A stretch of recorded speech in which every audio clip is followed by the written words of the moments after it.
Good afternoon students. मेरा नाम Vijendra Victor है। Ramchand para medical institute Allahabad में लैब ट्रेनर हैं। आज हम लोग माइक्रोबायोलॉजी का एक चैप्टर पढ़ेंगे, स्टेरिलाइजेशन। स्टेरिलाइजेशन किस लिए करते हैं? जैसे कोई भी ट्यूब है, कोई भी सामान है, कोई भी हमारा इक्विपमेंट है, उसको यूज़ करने के बाद उसके ऊपर कुछ बैक्टीरिया, माइक्रोब कुछ ना कुछ आ जाते हैं एडिशनल, जिसको दोबारा यूज़ नहीं किया जा सकता। तो उसको हम लोग बैक्टीरिया को रिमूव करना, मारना, वो सब स्टेरिलाइजेशन में आ जाता है, ताकि उसको दोबारा यूज़ किया जा सके। तो आइए हम लोग बात करते हैं स्टेरिलाइजेशन के विषय में। Sterilization is a process of destruction of all form of living microorganism from a substance. Sterilization एक ऐसा प्रोसेस है जिसके अंतर्गत हम लोग क्या करते हैं, जितने भी माइक्रोब्स होते हैं उसको नष्ट करते हैं किसी भी सब्सटेंस पे, किसी भी उपकरण पे।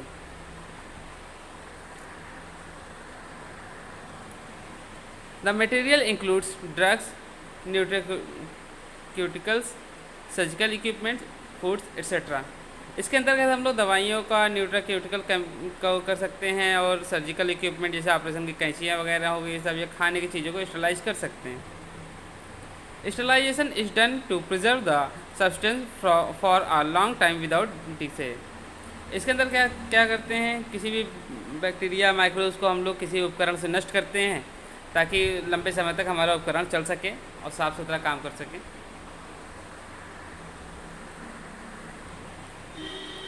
सेकेंडली, दूसरा काम क्या है इसका? A substance that is not sterile may contain microbes which may cause infection when consumed और एडमिनिस्ट्रेटेड। अगर हम लोग किसी उपकरण को एक बार यूज़ किए हैं, उसके ऊपर बैक्टीरिया या माइक्रोब्स आ गए हैं, उसको हम दोबारा उस उपकरण को यूज़ नहीं कर सकते जब तक कि वो स्टेरिलाइज ना हो जाए, नहीं तो जिसके कारण इन्फेक्शन होने का डर रहता है। जैसे आजकल तमाम इन्फेक्शन चल रहे हैं, HIV, हेपेटाइटिस, इस सब के इन्फेक्शन है।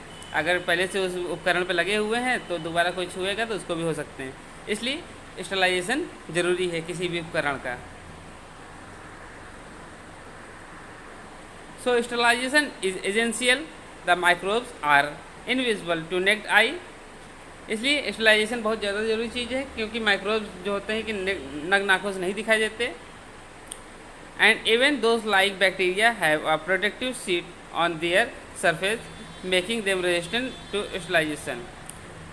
जब नग्न आँखों से नहीं दिखाई देते तो बैक्टीरिया क्या करते हैं, ग्रो करने लगते हैं बहुत ज़्यादा मात्रा में। तो उनको नष्ट करने के लिए स्टेरिलाइजेशन बहुत ही ज़्यादा ज़रूरी है। For this effective sterilization technique are designed and studied in microbiology. इसलिए माइक्रोबायोलॉजी के अंतर्गत हम लोग कुछ स्टेरिलाइजेशन का प्रोसेस है उसको अध्ययन करेंगे।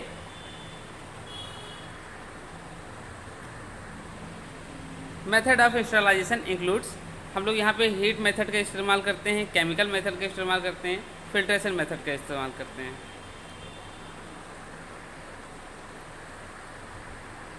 Heat method of sterilization, this is the most common method of the sterilization.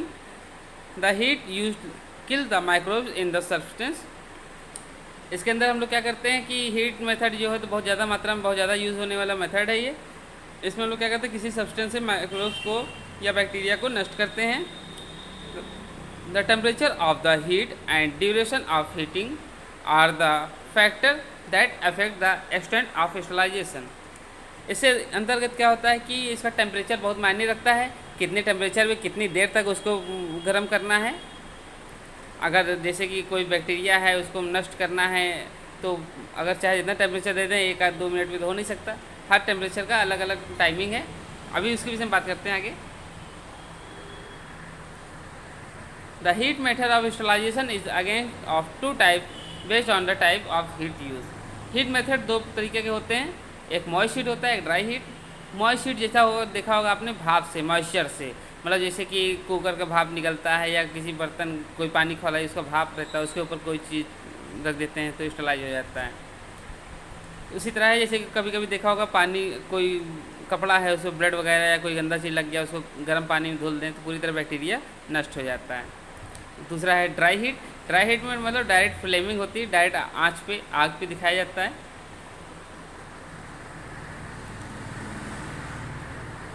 moist heat method of sterilization here heat is applied in the form of the steam और जस्ट बॉइलिंग। इसके अंदर हम लोग क्या करते हैं, हम लोग किसी चीज़ को, किसी इक्विपमेंट को क्या करते, उपकरण को हम लोग डायरेक्ट भाप देते हैं या उबाल देते हैं, पानी में खौला देते हैं। This method include techniques like, इस मेथड के अंदर अगर टेक्निक होती है boiling, pasteurising by use of steam, autoclave. एक मशीन आती है autoclave.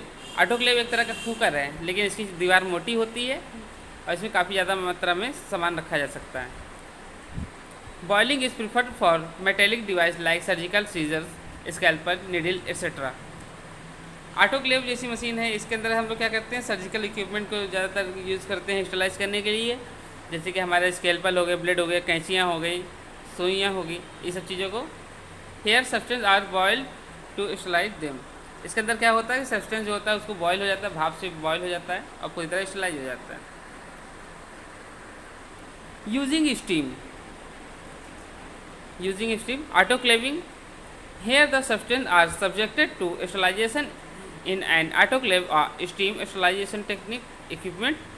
The process is carried out at temperature of 115 degree for 60 minutes or 121 degree for 20 minutes at 15 psi. इसके अंदर क्या होता है, ऑटोक्लेव करने के लिए हम लोग को ऑटोक्लेव का एक निश्चित टेम्परेचर होता है। 60 डिग्री टेम्परेचर रखेंगे तो 121 डिग्री, 60 डिग्री, जैसे कि हम लोग बात करते हैं 115 डिग्री टेम्परेचर किसी चीज़ को पकाते हैं तो 1 घंटे में, मतलब 60 मिनट में पूरी तरह बैक्टीरिया मर जाएंगे। अगर टेम्परेचर 115 से बढ़ा के 121 डिग्री कर देंगे तो 20 मिनट में पूरी तरह से उसका बैक्टीरिया ख़त्म हो जाएगा। लेकिन ऑटोक्लेव का प्रेशर होना चाहिए 15 प्रेशर पर यूनिट।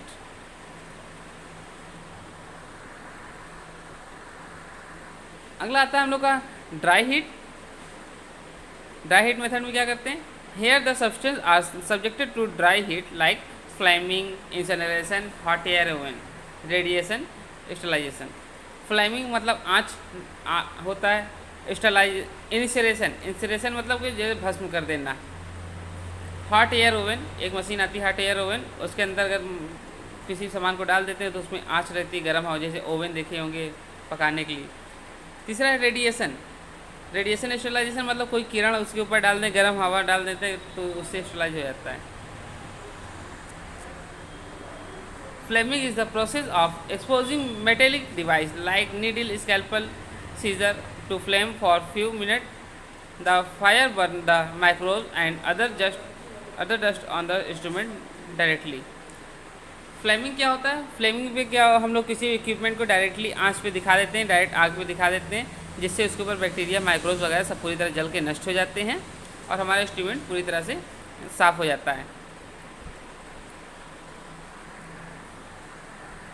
इंसिनरेशन, इसमें क्या होता है, इंसिनरेशन में आंच दिखाते हैं, डायरेक्ट भस्म कर देते हैं। Incineration is done specially for inoculating loops used in microbe culture. Metallic end of the loop is heated to red hot on the flame. This exposure kills all the germs.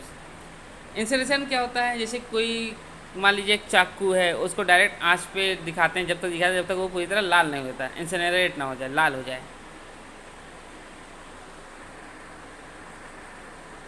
Hot air oven is suitable for dry metallic like powder, metal device, glassware, etc.